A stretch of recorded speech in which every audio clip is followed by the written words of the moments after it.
आदरणीय मेरे प्रिय दोस्तों और भक्तों, आज आपके समक्ष श्री गर्ग संहिता के वृंदावन खंड का पहला अध्याय आपके समक्ष प्रस्तुत करने जा रहा हूँ। दोस्तों, इस अध्याय में सनंद का गोपों को महावन से वृंदावन में चलने की सम्मति देना और ब्रजमंडल के सर्वाधिक महात्म का वर्णन करने का वृत्तांत आपके समक्ष रख रहा हूँ। दोस्तों, श्री यमुना जी के तट पर जहाँ कोकिलाएं तथा क्रीड़ा शुक विचरते हैं, गुंजा पुंज से विलसित देव पुष्प यानी कि पारिजात आदि के कुंज में शंख सदृश सुंदर ग्रीवा से सुशोभित तथा एक दूसरे के गले में बाँह डालकर चलने वाले प्रिया और प्रियतम श्री राधा कृष्ण मेरे लिए मंगलमय हों। मैं अज्ञान रूपी रतौंधी से अंधा हो रहा था, जिन्होंने ज्ञान रूपी अंजन की शलाका से मेरी आंखों को खोल दिया, उन श्री गुरुदेव को नमस्कार है। दोस्तों, श्री नारद जी कहते हैं कि हे राजन, एक समय की बात है, ब्रज में विविध उपद्रव होते देख नंदराज ने अपने सहायक नंदों, उपनंदों, वृषभानुओं, वृषभानुवरों तथा अन्य बड़े बूढ़े गोपों को बुलाकर सभा में उनसे कहा। क्या कहा? नंद बोले, गोपगण, महावन में तो बहुत से उत्पात हो रहे हैं, बताइए हम लोगों को इस समय क्या करना चाहिए। श्री नारद जी बताते हैं कि ऐसा सुनकर उन सब में विशेष मंत्र कुशल वृद्ध गोप सनंद ने बलराम और श्री कृष्ण को गोद में लेकर नंदराज से कहा। सनंद बोले कि मेरे विचार में तो हमें अपने समस्त परिकरों के साथ यहाँ से उठ चलना चाहिए और किसी दूसरे ऐसे स्थान में जाकर डेरा डालना चाहिए जहाँ उत्पात की कोई संभावना न हो। तुम्हारा बालक श्री कृष्ण हम सबको प्राणों से भी अधिक प्यारा है, ब्रजवासियों का जीवन है, ब्रज का धन और गोकुल का दीपक है और अपनी बाल लीला से सबके मन को मोह लेने वाला है। हाय, कितने खेद की बात है कि इस बालक पर पूतना, शकट और तृणावर्त का आक्रमण हुआ, फिर इसके ऊपर वृक्ष गिर पड़े। इन सभी संकटों से यह किसी प्रकार बचा है। इससे बढ़कर उत्पात और क्या हो सकता है। इसलिए हम लोग अपने बालकों के साथ वृंदावन में चलें और जब उत्पात शांत हो जाएं तब फिर यहाँ आ जाएं। नंद ने पूछा, बुद्धिमानों में श्रेष्ठ सनंद जी, इन ब्रज से वृंदावन कितनी दूर है?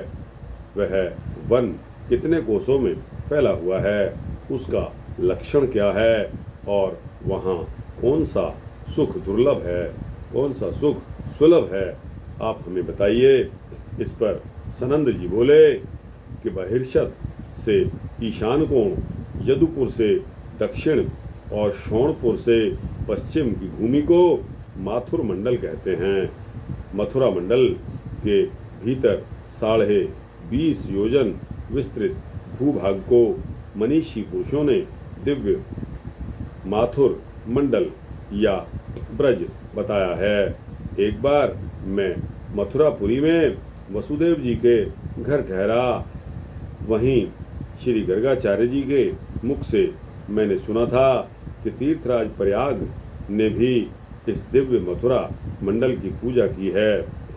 यूँ तो मथुरा मंडल में बहुत से वन हैं, किंतु उन सबसे श्रेष्ठ वृंदावन नामक वन है, जो परिपूर्णतम भगवान के भी मन को हरण करने वाला लीला क्रीड़ा स्थल है। बैकुंठ से बढ़कर दूसरा कोई लोक ना तो हुआ है और ना ही आगे होगा। केवल एक वृंदावन ही ऐसा है जो बैकुंठ की अपेक्षा भी परात्पर परम उत्कृष्ट है, जहाँ गोवर्धन नाम से प्रसिद्ध गिरिराज विराजमान हैं, जहाँ कालिंदी के तट पर मंगल धाम पुलिन हैं, जहाँ बृहत सानु यानी कि बरसाना पर्वत है तथा जहाँ नंदीश्वर गिरी शोभा पाता है, जो 24 कोस के विस्तार में स्थित तथा विशाल काननों से आवृत है, जो पशुओं के लिए हितकर, गोप गोपी और गौओं के लिए सेवन करने योग्य तथा लता कुंजों से आवृत है। उस मनोहर वन को वृंदावन के नाम से स्मरण किया जाता है। दोस्तों, यहाँ महत्वपूर्ण बात यह है कि मथुरा मंडल की पूजा की जाती है। यूँ तो मथुरा मंडल में बहुत से वन हैं, किंतु उन सबसे श्रेष्ठ वृंदावन नामक वन है, जो परिपूर्णतम भगवान के भी मन को हरण करने वाला लीला क्रीड़ा स्थल है। बैकुंठ से बढ़कर दूसरा कोई लोक नहीं है और ना ही आगे होगा।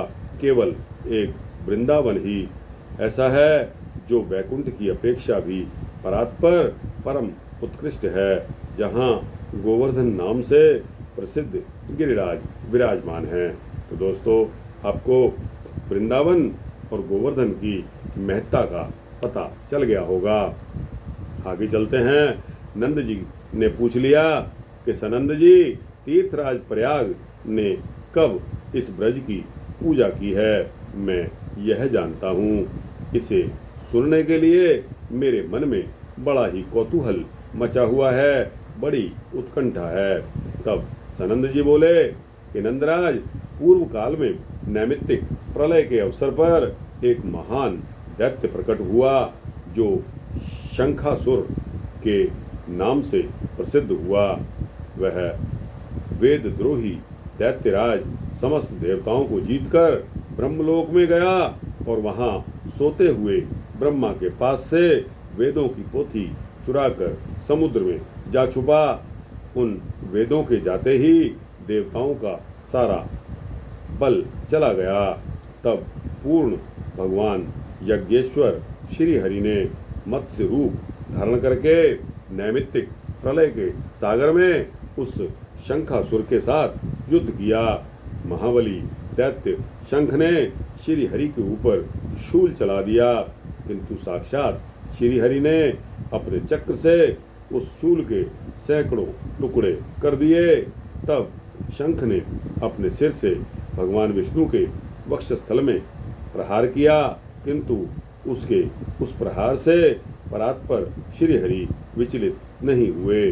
उस समय मत्स्य रूपधारी श्री हरि ने हाथ में गदा लेकर महाबली शंख रूपधारी उस दैत्य के पीठ पर आघात किया।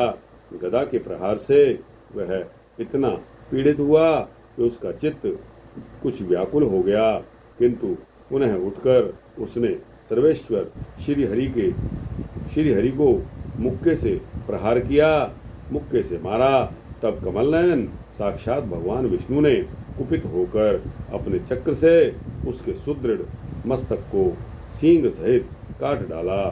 ब्रजेश्वर इस प्रकार शंख को जीतकर देवताओं के साथ सर्वव्यापी श्री हरि ने प्रयाग में आकर वे चारों वेद ब्रह्मा जी को दे दिए। शंख को जीतकर देवताओं के साथ सर्वव्यापी श्री हरि ने प्रयाग में आकर वे चारों के चारों वेद ब्रह्मा जी को दे दिए। फिर संपूर्ण देवताओं के साथ उन्होंने विधिवत यज्ञ का अनुष्ठान किया और प्रयागराज तीर्थ के अधिष्ठाता देवता को बुलाकर उसे तीर्थराज पद पर अभिषिक्त कर दिया। साक्षात अक्षयवट को तीर्थराज के लिए लीला छत्र सा बना दिया। मुनि कन्या जाह्नवी यानी कि गंगा तथा सूर्य सुता यमुना अपनी तरंग रूपी चामरों से उनकी सेवा करने लगी। उसी समय जम्बू द्वीप के सारे तीर्थ भेंट लेकर बुद्धिमान तीर्थराज के पास आए और उनकी पूजा और वंदना करके वे तीर्थ अपने अपने स्थान को चले गए। नंद जब देवताओं के साथ श्री हरि भी चले गए, तब वहीं कलह प्रिय मुनीन्द्र नारद जी आ पहुँचे और सिंहासन पर दैदीप्यमान तीर्थराज से बोले। श्री नारद जी ने कहा, महा तपस्वी तीर्थराज, निश्चय ही तुम समस्त तीर्थों द्वारा विशेष रूप से पूजित हुए हो। तुम्हें सभी मुख्य मुख्य तीर्थों ने यहाँ आकर भेंट समर्पित की है, परंतु ब्रज के वृंदावन आदि तीर्थ यहाँ तुम्हारे सामने नहीं आए। तुम तीर्थों के राजाधिराज हो। ब्रज के प्रमादी तीर्थों ने यहाँ न आकर तुम्हारा तिरस्कार किया है। सनंद जी कहते हैं कि इस प्रकार कहकर साक्षात देवर्षि शिरोमणि नारद जी वहां से चले गए। तब तीर्थराज के मन में बहुत क्रोध उत्पन्न हुआ और उसी क्षण श्री हरि के लोक में गए। श्री हरि को प्रणाम और उनकी परिक्रमा करके संपूर्ण तीर्थों से घिरे हुए तीर्थराज हाथ जोड़कर भगवान के सामने खड़े हो गए और उन श्रीनाथ से बोले। क्या बोले कि देवादेव, देव देव, मैं आपकी सेवा में इसलिए आया हूँ कि आपने तो मुझे तीर्थराज बनाया है और समस्त तीर्थों ने मुझे भेंटें दी हैं, किंतु मथुरा मंडल के तीर्थ मेरे पास नहीं आए। उन प्रमादों, वज्र तीर्थों, ब्रज तीर्थों ने मेरा तिरस्कार किया है। अतः यह बात आपसे कहने के लिए मैं आपके मंदिर में आया हूँ। श्री भगवान बोले, मैंने तुम्हें धरती के सब तीर्थों का राजा तीर्थराज अवश्य बनाया है, किंतु अपने घर का भी राजा तुम्हें ही बना दिया हो, ऐसी बात तो नहीं हुई है। फिर तुम तो मेरे गृह पर भी अधिकार जमाने की इच्छा लेकर प्रमत्त पुरुष के समान बात कैसे कर रहे हो? तीर्थराज, तुम अपने घर जाओ और मेरा यह शुभ वचन सुन लो। मथुरा मंडल मेरा साक्षात परात्पर धाम है, त्रिलोकी से परे है। उस दिव्य धाम का प्रलय काल में भी संहार नहीं होता। सनंद कहते हैं कि ऐसा सुनकर तीर्थराज बड़े ही विस्मित हुए। उनका सारा अभिमान टूट गया। फिर वहां से आकर उन्होंने मथुरा के ब्रजमंडल का पूजन और उसकी परिक्रमा करके अपने स्थान को पदार्पण किया। पृथ्वी का मान भंग करने के लिए यह ब्रजमंडल पहले दिखाया गया था। मैंने ये सारी बातें तुम्हारे सामने बताई। अब और क्या सुनना चाहते हो? नंद जी ने पूछा कि हे गोपेश्वर, किसने पहले पृथ्वी का मान भंग करने के लिए इस ब्रजमंडल को दिखलाया था, यह भी बताइए। सनंद ने कहा कि इसी वराह कल्प में पहले श्री हरि ने वराह रूप धारण करके अपनी दाढ़ पर उठाया रसातल से पृथ्वी का उद्धार किया था। उस समय उन प्रभु की बड़ी शोभा हुई थी। जल में जाते हुए उन वराह रूपधारी भगवान रमानाथ जनार्दन से उनका दृष्टा के अग्रभाग पर शोभित हुई। पृथ्वी बोली। पृथ्वी ने पूछा कि प्रभु, सारा विश्व पानी से भरा दिखाई देता है, अतः बताइए आप किस प्रकार इस स्थल पर मेरी स्थापना करेंगे? भगवान वराह बोले, जब वृक्ष दिखाई देने लगे और जल में उद्वेग का भाव प्रकट हो, तब उसी स्थान पर तुम्हारी स्थापना होगी। तुम वृक्षों को देखती चलो। पृथ्वी ने कहा कि भगवान, स्थावर वस्तुओं की रचना तो मेरे ही ऊपर हुई है, क्या कोई दूसरी भी धरणी इस प्रकार की है? धारणामयी धरणी तो केवल मैं ही हूँ। सनंद जी कहते हैं कि इस प्रकार कहती हुई पृथ्वी ने अपने सामने जल में मनोहर वृक्ष देखे। उन्हें देखकर पृथ्वी का अभिमान दूर हो गया। वह भगवान से बोली। क्या बोली? पृथ्वी बोली कि देव, किस स्थल पर ये पल्लव सहित वृक्ष विद्यमान है? यह दृश्य मेरे मन में बड़ा आश्चर्य पैदा कर रहा है। यज्ञपते प्रभो, इसका रहस्य बताइए। भगवान वराह ने बताया कि नितंबिनी यह सामने दिव्य माथुर मंडल दिखाई देता है जो गोलोक की धरती से जुड़ा हुआ है। प्रलय काल में भी इसका संहार नहीं होता। सनंद जी बोले कि ऐसा सुनकर पृथ्वी को बड़ा विस्मय हुआ, वह अभिमान शून्य हो गई। अतः महाबाहु नंद यह ब्रजमंडल समस्त लोकों से अधिक महत्वशाली है।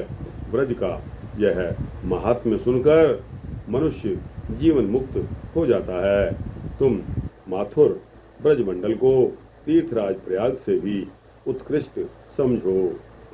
दोस्तों, हमारा मथुरा वृंदावन की तुलना हम सबसे कर सकते हैं, और फिर भी कहते हैं ना कि जब प्रयागराज यहाँ खुद ठाकुर जी की पूजा करने के लिए ब्रज में आए तो ब्रज अति उत्तम है।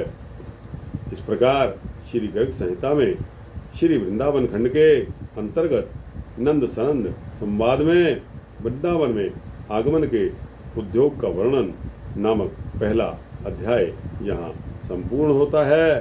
दोस्तों, यह श्री गर्ग संहिता का अध्याय पहला था, जिसमें कि आपके समक्ष सनंद का गोपों को महावन से वृंदावन चलने की सम्मति देने का वृत्तांत था। तो दोस्तों, अब आपको मथुरा वृंदावन की महत्ता समझ में आ गई होगी। यह वृत्तांत अच्छा लगा हो तो इसको लाइक और शेयर करते हुए अपने मित्रों, भक्तों, जिज्ञासुओं को यह पहुंचा देना। दोस्तों, इस के कमेंट्स में आप अपनी राय अवश्य देना, और इस चैनल को सब्सक्राइब कर देंगे तो आपको इसी तरह के सूक्ष्म भक्ति वृत्तांत मिलते रहेंगे। जय श्री कृष्ण, जय श्री राधे कृष्णा।